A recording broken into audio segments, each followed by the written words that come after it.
Bonjour à tous. J'aimerais saluer d'entrée de jeu mes collègues Mireille, Sylvain, Alexandre et Martin, qui représentent des circonscriptions dans les régions du Québec. Écoutez, il y a une autre tuile qui vient de s'abattre sur l'économie forestière du Québec. Après la surtaxe sur le papier sur calendrier. Après, après l'annonce de la fin des négociations, ou à tout le moins d'une possibilité de surtaxe et de quotas sur le bois d'œuvre au Québec, ce qui va s'avérer une crise extrêmement grave pour les emplois en milieu forestier. On a maintenant l'imposition de la limite nordique par le ministre Blanchet, qui a été décrétée le 19 octobre et qui n'a absolument pas tenu compte des recommandations des différents comités qui ont été mis sur pied. Donc, le ministre Lessard, lui, avait reculé. Nous étions sortis dans les médias pour dénoncer l'aberration qui se préparait, à savoir qu'on allait imposer une limite nordique et après ça, évaluer les impacts sur les emplois et sur l'économie forestière. Le ministre avait reculé, avait créé des comités et avait fait en sorte que les acteurs étaient écoutés. Maintenant, on a un ministre qui n'écoute pas la population, qui a mis de côté l'ensemble des recommandations des différents comités et qui a imposé une limite nordique qui va être absolument désastreuse pour l'économie du Lac-Saint-Jean. On parle de centaines d'emplois qui peuvent être perdus, étant donné les pertes d'approvisionnement des différentes usines. Donc, encore une fois, c'est un gouvernement qui n'a pas de vision pour les régions, qui n'a pas de vision pour l'économie forestière et qui est urbano-centriste. Et quand c'est le temps d'investir, c'est sûr, dans les avions, dans Bombardier, il n'y a pas de problème. Mais je tiens à souligner qu'il y a aussi 60 000 emplois dans l'économie forestière. Et c'est une économie qui mérite d'être soutenue, qui mérite de l'attention. Et ce qu'on voit actuellement, c'est vraiment l'abandon de la filière forêt. J'aimerais céder la parole à mon collègue Sylvain, qui va vous entretenir.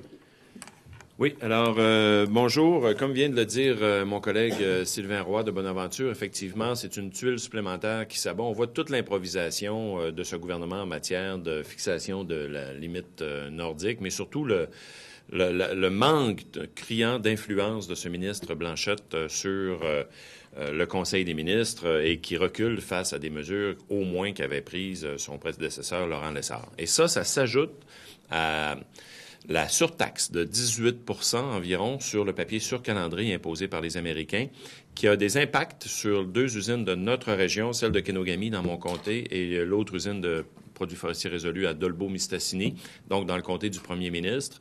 C'est 30 millions par année. On évalue à peu près à une surtaxe de 1 million par mois par usine. Alors, c'est énorme. Ça affecte la rentabilité de cette usine-là. Alors, imaginez les impacts de la limite nordique sur les emplois, notamment dans le nord du Lac-Saint-Jean, en plus de la surtaxe sur le papier sur calendrier.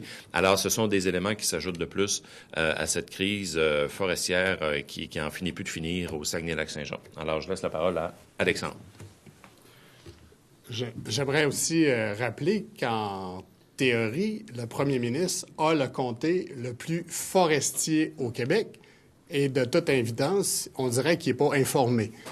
Alors, hier, c'était un syndicat de travailleurs du comté du premier ministre qui interpelle le premier ministre pour lui dire que ce sont des centaines, voire des milliers d'emplois qui sont en jeu en raison de cette révision de la limite nordique. Mais ce qui est complètement inacceptable, c'est qu'on le fait en catimini par décret, sans informer les députés directement concernés, parce que moi, comme député de Lac-Saint-Jean, la possibilité forestière est directement touchée par les usines qui se retrouvent dans mon comté. Avec l'ancien ministre Lessard, on nous avait dit qu'il y aurait une consultation des élus locaux, que le milieu serait dans le coup. Or, on fait ça en cachette, en catimini, on espère que personne ne s'en rende compte. Puis là, on n'a aucune idée de l'impact réel sur les emplois en région. Mais ce qu'on sait, c'est que ça va nécessairement être à la baisse parce que la possibilité forestière, elle est revue en deçà de ce qui avait été prévu.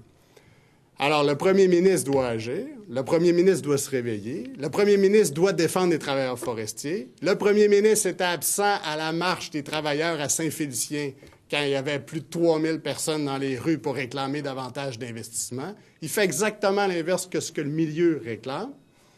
Puis ça s'ajoute au fait qu'ils ont dormi au gaz, c'est le moins qu'on puisse dire, dans le dossier du bois d'œuvre, ils ont trouvé le moyen de nommer un négociateur après les délais.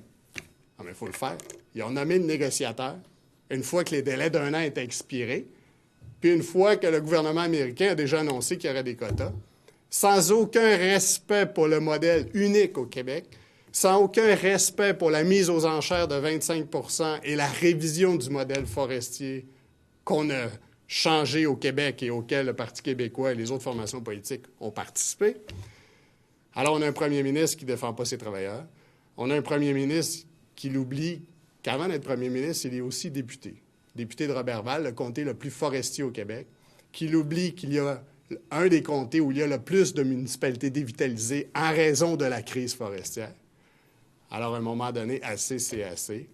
Sylvain vous a parlé du papier sur Calambré, la crise du bois d'œuvre, une espèce d'épée de Damoclès, et là, la révision nordique.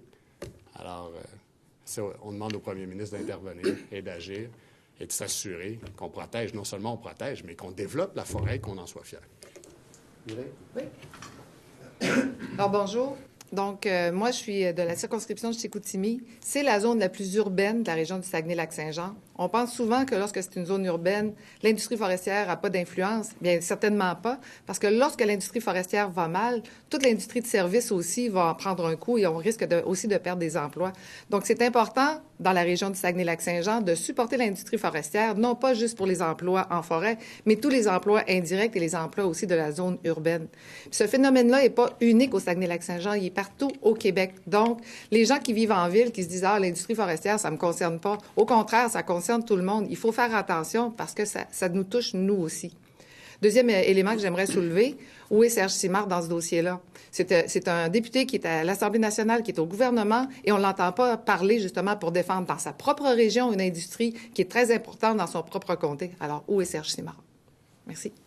Bien, écoutez, merci à mes collègues. En conclusion, nous, on demande au ministre Blanchette de retourner à sa table à dessin et de revoir le décret ou de l'annuler et pour redéfinir en fonction des acteurs locaux la limite nordique et de respecter la promesse du premier ministre qui avait dit qu'il n'y a pas une job qui va se perdre à cause des caribous. Donc, on n'est pas contre les caribous, on est pour le soutien aux travailleurs forestiers. Donc, qu'il retourne faire sa job et qu'il respecte la population. Merci beaucoup. Oui, en fait, vous dites que le négociateur a été nommé après, mais à partir de ce moment-ci, quand on se retrouve dans la situation où le Québec se retrouve, qu'est-ce qu'on fait directement pour essayer de sauver la mise?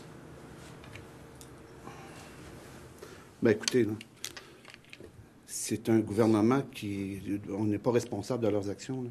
Ils ont nommé un négociateur après, je veux dire, la fin de l'année de grâce, là. C'est du grand n'importe quoi, c'est de l'improvisation. J'ai comme l'impression qu'il est là pour nous faire avaler de la pilule, des quotas qu'on va se faire imposer. Ils n'ont jamais mis en exergue notre nouveau régime qui répond aux attentes. On a une partie du bois qui va en appel d'offres, qui répond aux attentes des Américains. Je me demande même si le gouvernement fédéral le reconnaît. Là. Ça fait que c'est du grand n'importe quoi.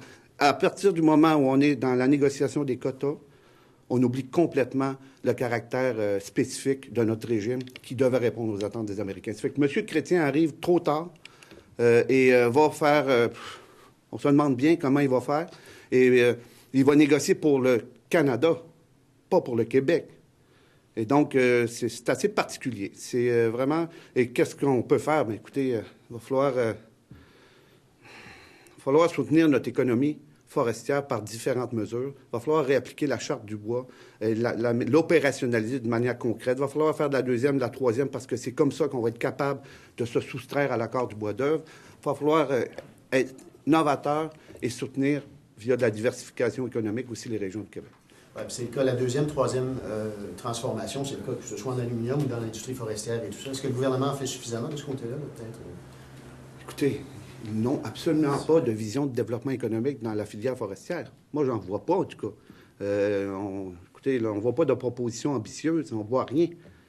Ils n'ont pas une vision économique pour les 200 quelques villages qui vivent de l'économie forestière.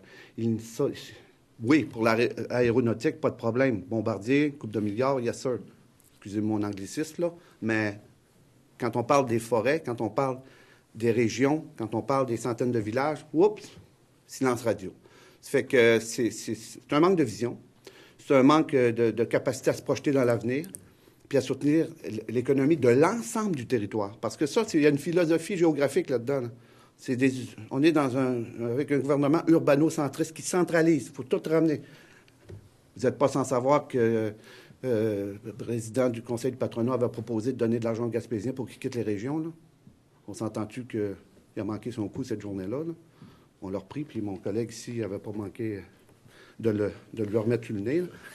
Mais non, mais regardez, fait que ça va de soi qu'ils n'ont pas de vision pour les régions parce que j'ai comme l'impression que cela ne les intéresse pas. Est-ce que vous pensez que les 100 millions de... Oui, allez-y. Juste rajouter quelque chose là-dessus.